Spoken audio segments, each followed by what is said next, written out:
it's a great, great morning, your first day in heaven, when you stroll down the golden avenue.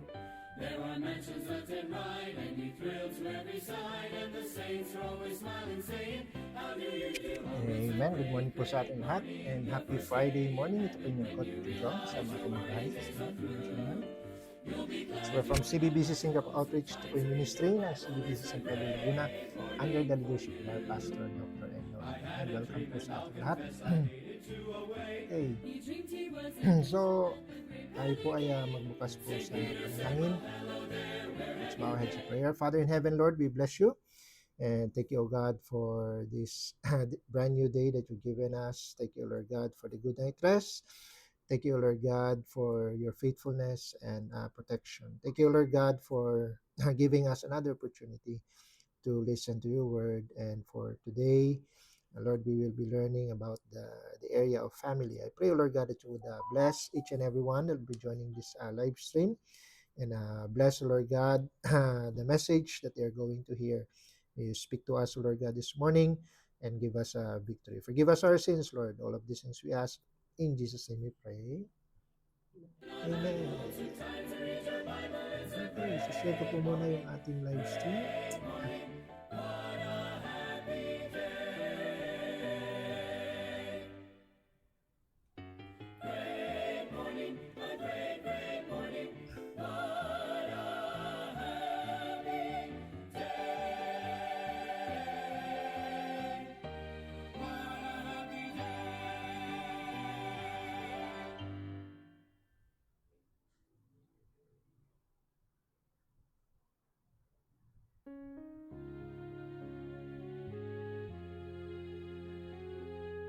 But we will be learning about the area of family. I pray, Lord.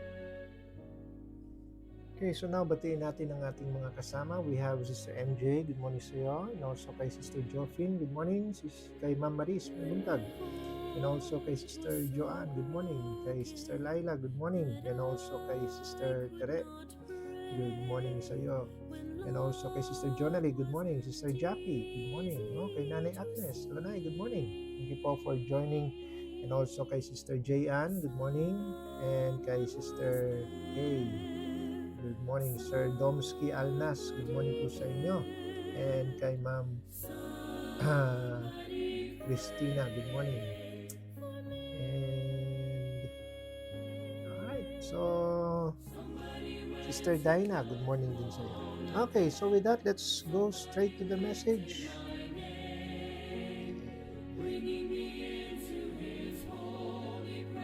First Peter po tayo. First Peter chapter 5. First Peter chapter 5.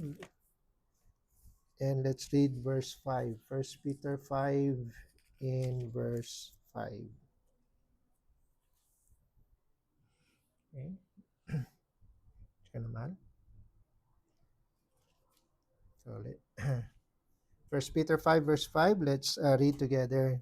Go. Likewise, ye younger, submit yourselves unto the elder. Yea, all of you, be subject one to another, and be clothed with humility. For God resisted the proud, giveth grace to the humble. Amen. Purihin ng Panginoon. I'd like to speak about the subject this morning, teaching kids to respect elders. Teaching kids to respect elders. All right, tayo po muna manalangin. Father in heaven, Lord, we bless you. And we thank you, O God, for this passage that we have read. Thank you for your word. Lord, we pray now for your blessing upon us. Lord, that you would speak to us this morning, especially, O Lord God, to every parent, every elder, even, Lord God, for every guardian, that we may learn how to teach respect, O Lord God, especially to the young ones. And I pray, Lord, that you would bless your servant.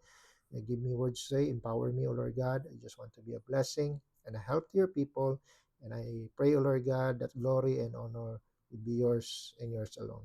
And I pray, O Lord God, for your mercy. Forgive us our sins. Make us ready and prepared to receive your blessings. In Jesus' name, pray.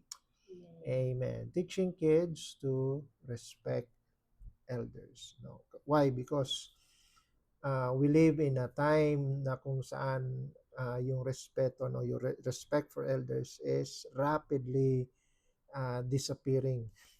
As a matter of fact, ano, makikita po natin sa Proverbs 29, and this is not a new issue, no? It's been going on. But the thing is, you know, the thing with our generation today, it's getting more and more worse. Di ba? Sabi dito sa Proverbs chapter 30, look at verse 11. Sabi dito sa verse 11, there is a generation that curseth their father and that not bless their mother.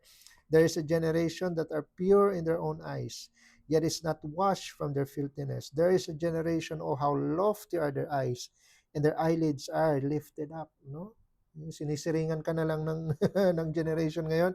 Sabi dito, verse 14, there is a generation whose teeth are as swords, and their jaw teeth as knives, to devour the poor from off the earth, and the needy from among men. Ano? So merong and the generation nowadays, especially how they treat elders that are strangers to them, yung mga hindi nila kaano-ano, even though the elders that they na nakakasalubong nila in the streets. You look at children that are in the buses, and in the public transportations. Minsan hindi na, children are no longer standing up for the elders, and kumbaga being just respectful. Ngayon kapag hindi nila kaano-ano, they just shout back, they just talk back from them, di ba? And from the verse na binasa natin, di ba? It sounds sounds familiar, you know? Mga estudyante ngayon hindi na takot sa mga teachers, no? Kasi pag once na binigyan ng teacher ng mga mababang grado, susugurin kaagad ng mga parents, no? And most of the time, bakit nawawala ng respeto ang young generations ngayon is because of the neglect of the elders or the parents, to train the children, di ba? Kaya nga pag nga nawawalan po ng respeto sa mga elders, sa uh, mga teenagers na hindi nakikinig ng advice, ng kanilang mga older family members, ng kanilang mga lolo, ng mga kanilang lola, ng kanilang mga tiyuhe, ng mga tiyahin, they argue to they argue with the elderly, instead of showing courtesy, di ba? Now, what we are witnessing right now is the spirit of rebellion. Yun nga kasi yun eh. It's because of today's culture, na pag not showing respect to elders for them now is like a sign of weakness, no? Na kailangan na that age no longer matters, no? It doesn't age is just a number, no? Na kumbaga it doesn't matter whether you honor them or not. Yet the Bible is clear, respect is not not old fashioned. Respect is timeless. Amen. Respect is still needed even in this generation. Kasi kung walang respeto, mga kapatid, what will happen to society? It will become chaotic. Di ba? Families break down. Why? Because of lack of respect towards another. Amen? What will happen to churches? They will become unstable. Why? Because the young people show no respect to, they have little respect to the elders. Amen? When children dishonor elders, ano nangyayari? They dishonor God. No? But based dito sa verse natin. Why? Because ang Panginoon ang nag-institute ng order. There should be order, in everything. Let all things be done decently and in order. Amen? Yeah, how should we teach our young people, our young children, with how to respect elders? Number one, they should realize that number one, respect is required by God. Amen. And it starts by their respect towards parents. Amen. Look at Exodus chapter 20. Exodus 20 in verse 12. Exodus 20 in verse 12. Sabi dito sa verse 12, honor thy father and thy mother, that thy days may be long upon the land which the Lord thy God giveth thee. Amen? And what is this Exodus 20? Ano yung meron dito? It's the Ten Commandments. Amen? The main commandments by God. Amen? And so here, naka-instill na dito, naka naka naka-coded na sa Ten Commandments is the respect for elders, and it starts with respecting the parents. It's a divine requirement, amen, to every generation. It's a timeless command, amen. And starting from the parents, we have the broader principle, that we give honor to whom honor is due, amen. To give honor to those with age, to give honor to those with wisdom, to give honor with those who have authority over us. Amen? Kaya nga, the younger submit to the elder. Amen? Kasi when a child respects their parents, they have the foundation of respecting their teachers, in respecting their leaders, in respecting older believers, you know. So, how how do we relate that to our children? No? First is they have to understand that God placed it in His law. It's encoded, amen, in the Ten Commandments, amen. Nandun yan, written by the very fingers of God, amen.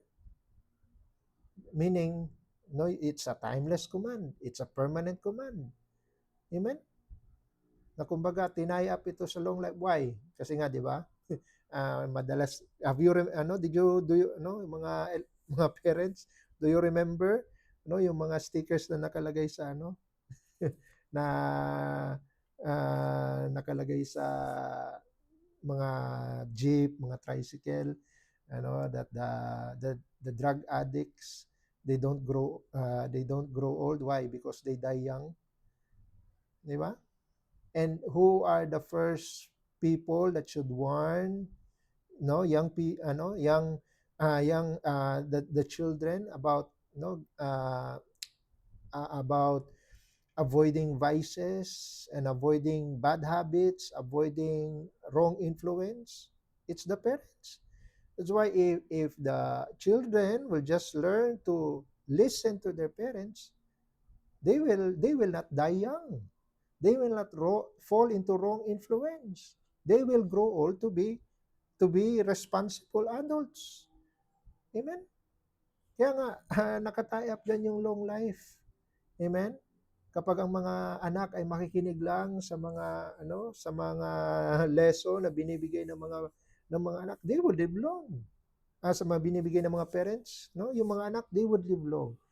Why? Because wala namang parents, na yung kanilang pangaral at sermon ay para sa ikapapahamak nila. No. Amen?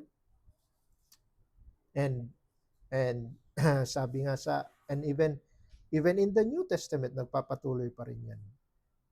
Di ba? Sabihin nila na yung Ten Commandments o yung law na nasa Exodus is para lang that commandment is para lang sa Old Testament. No. Nasa Ephesians chapter 6, nagpatuloy pa rin. Hello, kaya nga I'm really against this idea na sa New Testament is lahat na ng mga nasa Old Testament is not counted. Hello, Christ has fulfilled the law. He did not come to destroy the law, but rather to fulfill it. Amen? And kaya nga sa New Testament, nandun pa rin, the commandments still stand. Amen? The children, obey your parents in the Lord, for this is right. Amen? This is right. Amen? Ito yung tama para sa inyong mga anak. Amen? And sabi ng Proverbs chapter 20, if you children should understand that if they do the exact opposite, ng kinukumand ng Panginoon, look at Proverbs 20 in verse 20. Sabi dito sa verse 20, whoso curseth his father or his mother, his lamp shall be put out in obscure darkness. Amen? And what's that? Destruction. Disrespect leads to destruction. Kasi why? God is serious. Amen? God is serious when people dishonor others, or their elders, or their parents. Amen? Kaya nga parents, teachers, you must impress upon children that respect is not just being polite. Amen? Respect is obeying God Himself. Amen? Why? Because He is the author of this command. Amen? If children refuse to respect, they are not rebelling. They are not just rebelling against the elders. They are rebelling against the very God who created, order. Amen? So number 1, respect is required by God. Number 2, respect reflects humility. Amen? Respect reflects humility. Sabi nga ng text natin, be clothed with humility, for God resisted the proud and giveth grace to the humble. Amen? Respect, saan ba galing ang respect? It comes from a humble heart. Amen? Arrogance, it makes young people think that they are better than the elders. They are better than people who are older than them. Amen? Whereas humility recognize that with age comes experience. With age comes more wisdom. Amen? And with age comes God-given authority. Amen? That's why respect is an outward sign na yung spirit mo is filled with humility. Amen? And how do we see this in real life? Well, we see respect when when when the younger listens before speaking. Amen? Ngayon kasi pag sumagot pabalang, they talk over sa nagsasalita. Amen? They don't listen. They just want to argue. Look at James chapter 1 in verse 19. James chapter 1 in verse 19.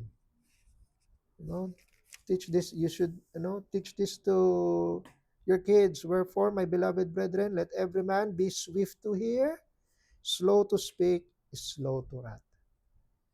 Amen. Ngayon pag na puno na ng bugso ng damdamin, puno na ng emotion.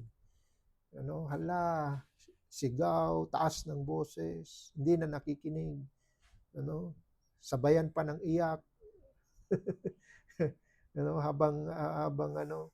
habang sumasagot. Kasi nga they are they are slow to hear. Ano yung nangyayari? Kabaliktaran. They are slow to hear, swift to speak, swift to wrath. Which kabaliktaran na sinasabi ng Bible. Amen? They should learn how to listen before speaking. Amen? They should acknowledge the wisdom na binibigay ng mga elders. Sabi ng Job chapter 12 in verse 12. Job chapter 12 in verse 12. Sabi diyan, with the ancient is wisdom, and in length of days what? Understanding. Amen? With the ancient, ibig lang sabihin yan, edad. you know, hindi talaga siya, baka sabihin sa mga alamat. No. Kumbaga, and, I mean, hindi naman lahat ng mga hindi naman ng tawag nito, ng mga elder ay perfect, or laging tama, but laging laging kino-connect ng Bible is that with law, with with uh, with age comes greater understanding. Amen? Kaya dapat itong i-recognize ng younger generation. Amen? Na kapag kinokorek sila ng mga elder, they should learn to accept that correction. Ano sabi ng Proverbs 15? Proverbs 15 in verse 5. Proverbs 15 in verse 5, sabi dito, a fool despiseth his father's instruction, but he that regarded reproof is prudent. Amen? Kapag ikaw ay, kapag ang bata ay humble, he welcomes correction. Pero pag ang bata ma-pride, ang dami niyang excuse, ang dami niyang reason, ang dami niyang arguments, he despise instruction. He despise, reproof. Kaya nga, they must be taught. Amen?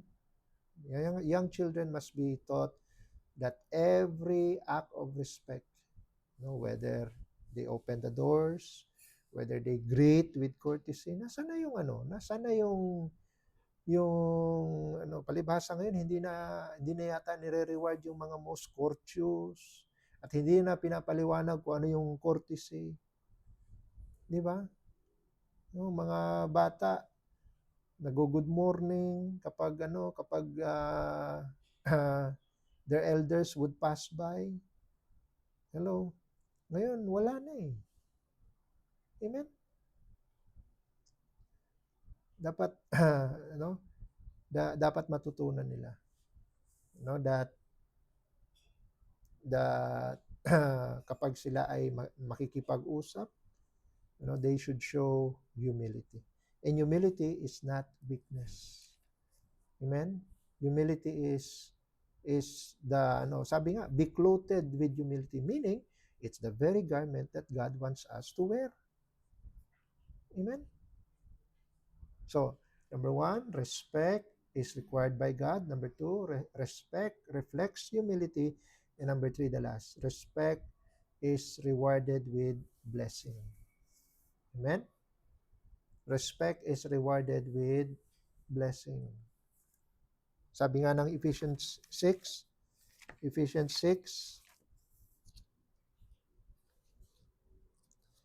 tinuturo natin sa mga bata kasi Ephesians 6:1, then stop. No, there must be there must be a reason. Amen? Ituloy natin hanggang verse 2. Ephesians chapter 6 in verse 2. Sabi diyan, honor thy father and thy mother, which is the first commandment with promise. Verse 3, that it may be well with thee. Amen?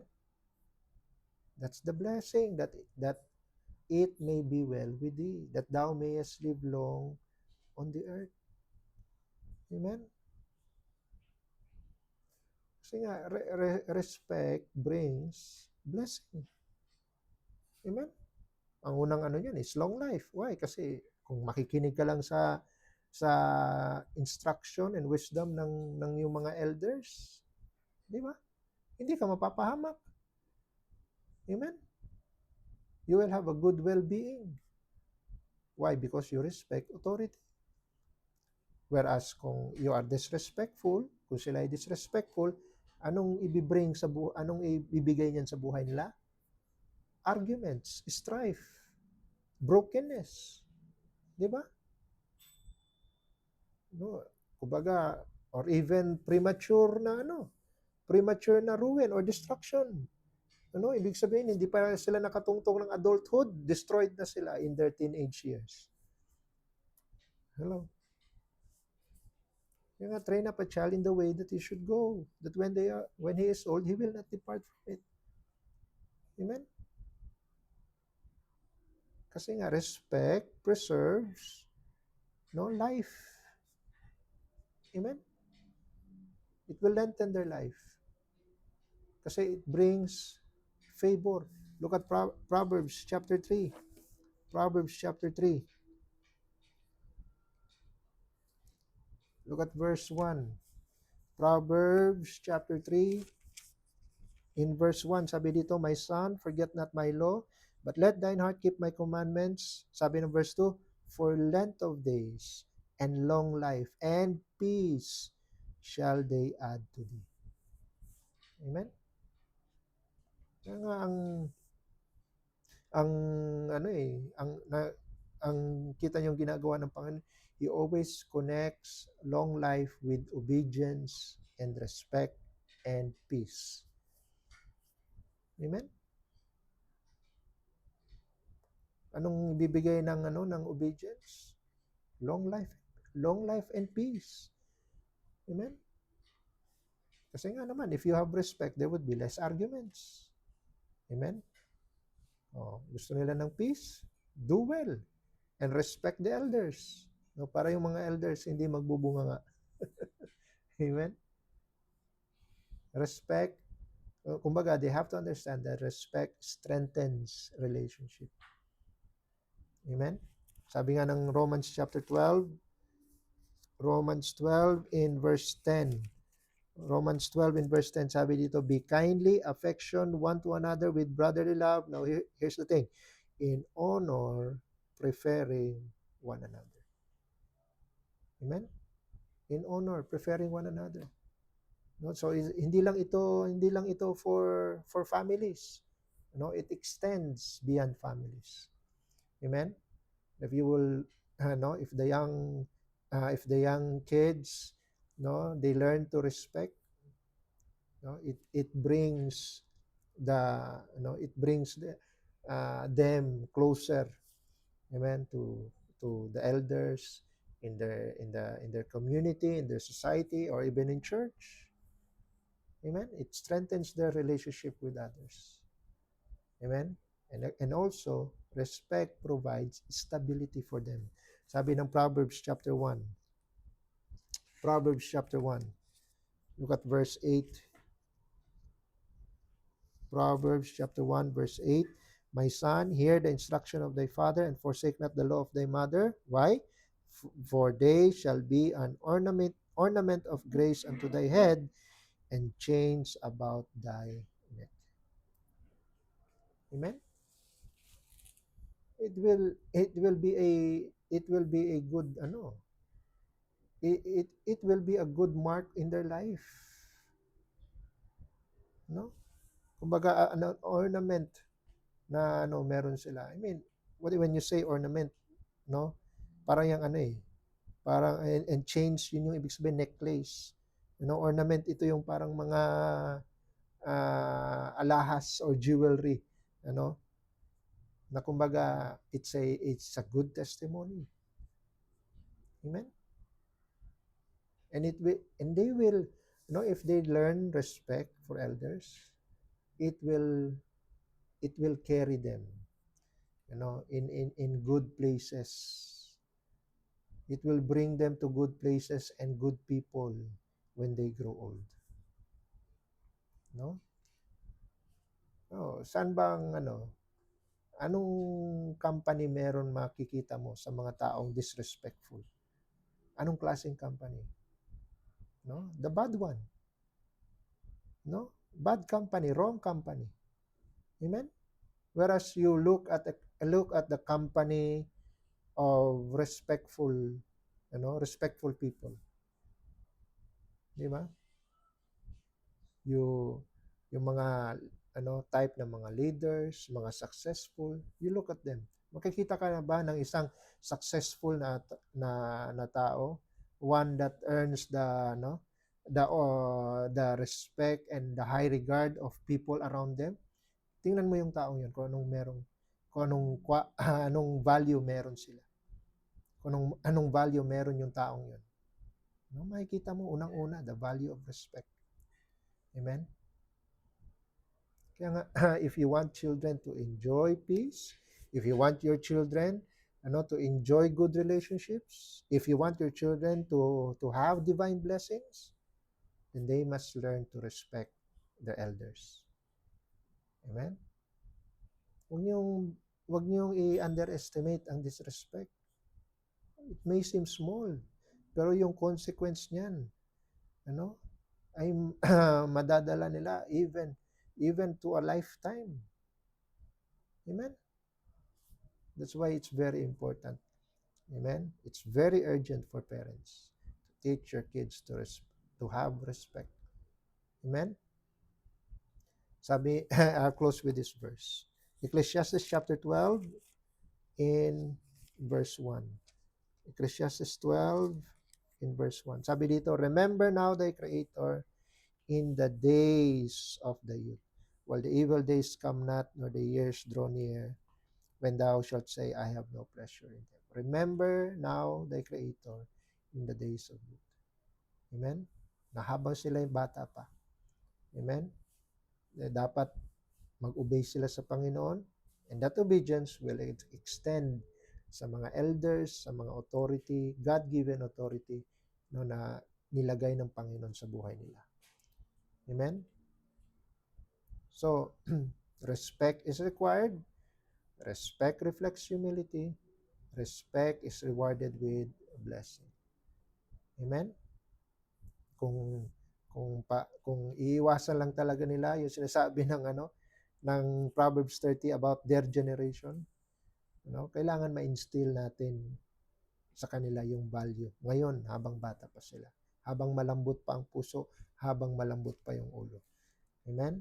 Kasi when they learn to teach elders, they learn to respect God Himself.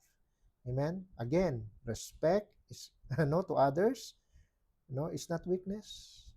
Respect to others is wisdom. Amen? Hindi yan, it's timeless. It will never be outdated. Amen? And those that walk in respect will find out that God is smiling upon them, giving them favor in their life. Amen? Tayo po manalangin. Father in heaven, Lord, we bless you. We thank you, O God, for the message this morning.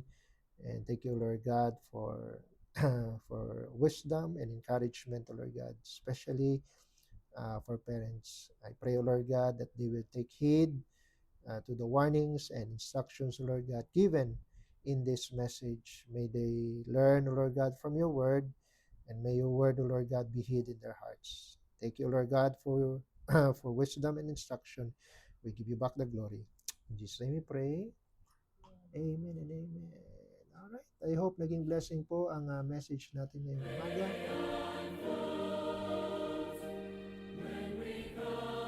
Okay, so batiin natin ang ating mga kasama. We have si Sir Donuts. Amen, sir. Good morning. It's from Cambodia ba? Kung hindi ako nagkakamali. Amen. Good morning po, sir. Si Ma'am Chris ay kasama din po natin. Amen. Good morning po. Okay, we also have Sir Herbert. Sir, good morning. Thank you for joining. And Sir Rafi Maluto is also with us. Sir, good morning po sa inyo. Si Sister Emily Husay, good morning. Sister Elvie is also with us. Good morning. Mama Ibing, hello ma'am. Thank you for joining.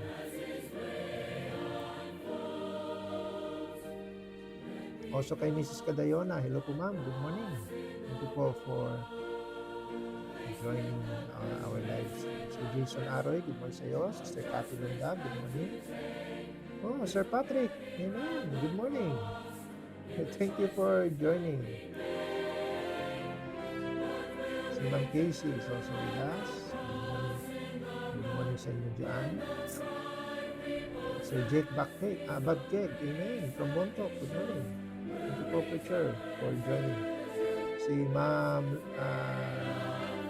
Lorely Garganta, amen. Good morning po. Thank you for joining. Ma'am Grace Batugal, good morning. And also kay Ma'am Rohani Reveliosa, good morning po sa inyo. Sir Jacob Martin, good morning. Thank you po for joining. Alright, so dyan po nagtatapos ang ating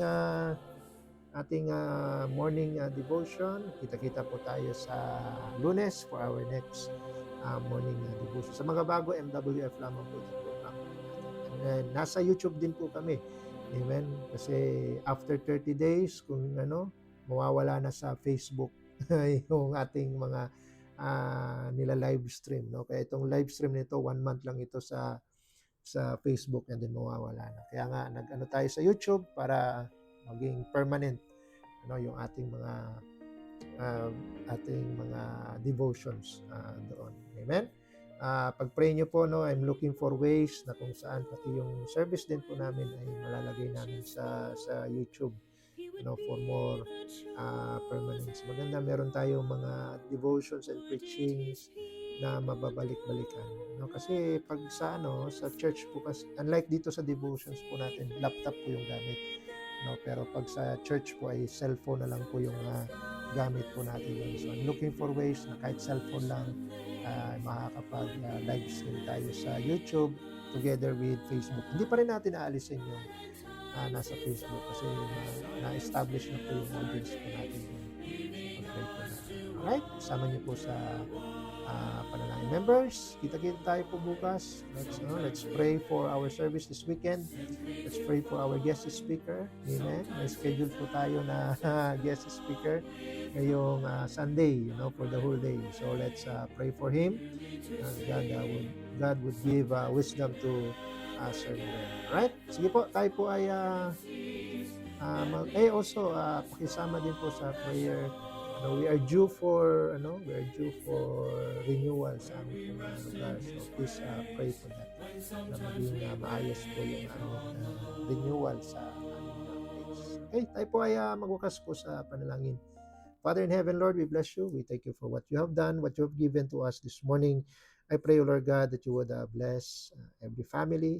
May they take heed, O Lord God, to the message. And I pray, O Lord God, that you would bless the outreach, especially, Lord God, for our coming services this weekend.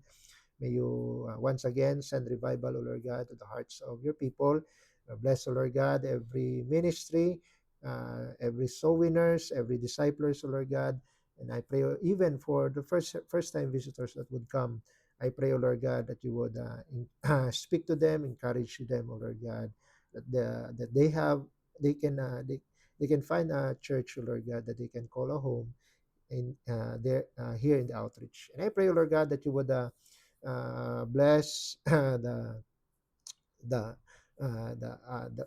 loved ones, Lord God, back in the Philippines. Bless, Lord God, even the children, and give them, Lord God, always your protection and provision upon them. I pray, Lord God, even for our pastor, may continue, Lord God, to lead him, give him wisdom and in good health.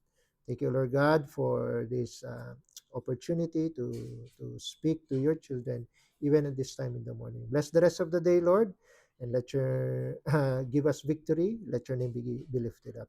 All of these things we ask, and forgive us our sins. In Jesus' name we pray. Amen and amen. All right, thank you po for joining. God bless you all. We are dismissed. Sometimes we never get those morning seas that lead